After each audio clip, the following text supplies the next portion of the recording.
Hello, Adele Bates, Behaviour and Education Specialist here, and it is the time where we start to think possibly about going on school trips.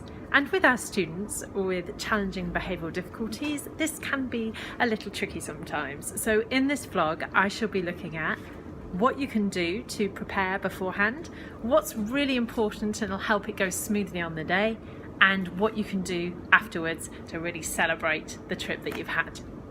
But before that, a bit of a beg. I know that when you're working with students with challenging behaviour, there's a lot of unexpected things that could happen in the general public, and the temptation to just not bother with these trips is really, really high. However, it is often also these students who don't have the best home life or family situation, or maybe they're in care or a child's home. And for some of them, the trips they get at school might be the only trips that they do. I live in Brighton currently, and I have met students who haven't visited the beach before. I've also met students who've never been to a library. And the only opportunity they get to do these things, these very simple things that a lot of us take for granted, is at school. So if you're thinking about it at all but you have some doubts, I beg you, please make it happen. It is so important for these students, and hopefully these tips will help you. I've got them written down, so we'll be referring to make sure we get them all. So beforehand, where are you going to go? I made this mistake when I first started. I often thought it had to be some big extravaganza thing that needed to happen, but actually sometimes something quite simple can be the best.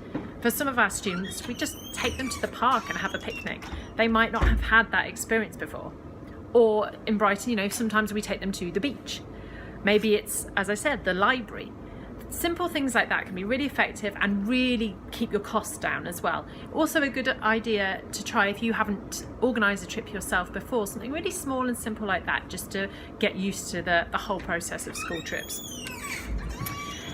Secondly, if you do want to go somewhere where it's an organisation or an event or a place, brilliant top tip here that I found: definitely get in contact with them before you go. So even if it's somewhere you can just walk in, I don't know, a theme park or something, do ring up beforehand, because you could get yourself a big discount, if not free tickets. I've discovered that students in care particularly, and other students with other vulnerable needs, often tick a box for companies to be providing services to the local vulnerable community or something like that, and I have got free tickets and discounts through ringing up and checking on that beforehand. It is also worth saying to organisers, if they're going to be volunteers or team leaders of an event, to warn them, to just let them know what your students are like. And the way I often phrase it, if it's useful, is there may be some bad language heard, and it's best not to put on any members of staff or volunteers who may be offended by such things. And usually that kind of gets the message across and covers yourself. So next, risk assessments. Just do them and make them thorough, because if anything happens legally, those are the things that cover you, and make sure that you're all okay legally.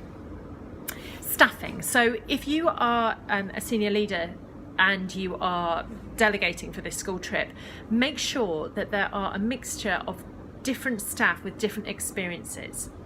So I'm an English teacher by trade, and most of the time I spend in a classroom not moving that much with some books. And although I'm a very experienced teacher, my experience of going out in the world isn't as great as, say, the PE teacher. So for example, in a recent trip that I led, that we went to a bookshop for some of my students, these are teenagers, 15, 16, it was their first time ever in a bookshop. I asked for the PE teacher to come with us, who is very used to taking the students boxing, swimming, etc. So she had those skills and I had the skills about how we were going to make the best of being in a bookshop. So if you're delegating staff, think about those different skill sets and how they can work together. Or if you are organising the trip, just make sure you've got those combinations going. Of course, also think about ratios, and you in general need more members of staff per student during a trip than you would in a classroom, of course, because you haven't got that backup. You haven't got the pastoral team on call or SLT on call. So make sure that your ratio is correct and in line with any policies that you've got in your school or local authority. Introduce the trip to the students. Now, I would say at least 2 or 3 days before. This is really good, especially for students who've got autism or students who find change difficult in any way. I found recently a really good way to do this, it was a tip from an ed psych to me, was to print out things that they can really touch and feel and maybe even take home. So the last trip I did, I gave the students a map. This is where school is and this is how we'll be getting there, and we'll be using this method of transport at this time.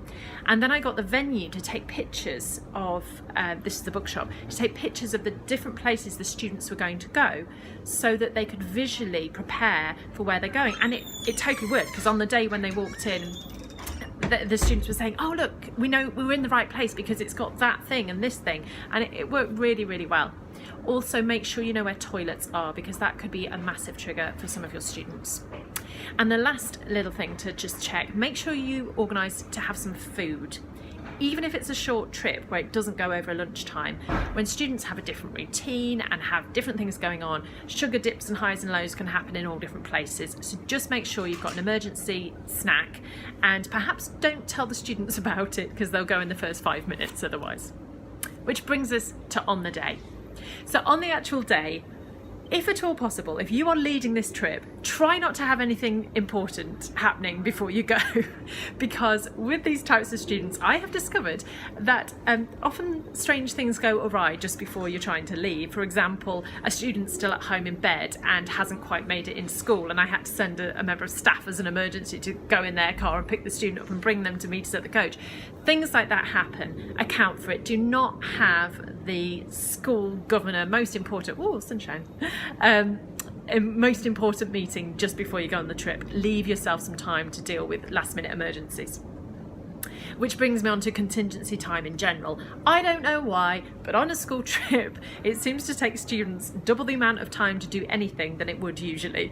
Now, I do know why. There's a lot going on. There's a lot of extra stimulation and they can't keep us focused. So let's finish off and go back to the minibus.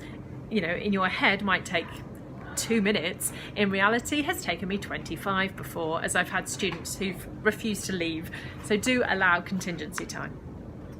As you get on the bus or coach, or maybe just before you leave at school if you're going on public transport, make sure you go over again with the students, firstly the itinerary, and secondly the expectation of the day.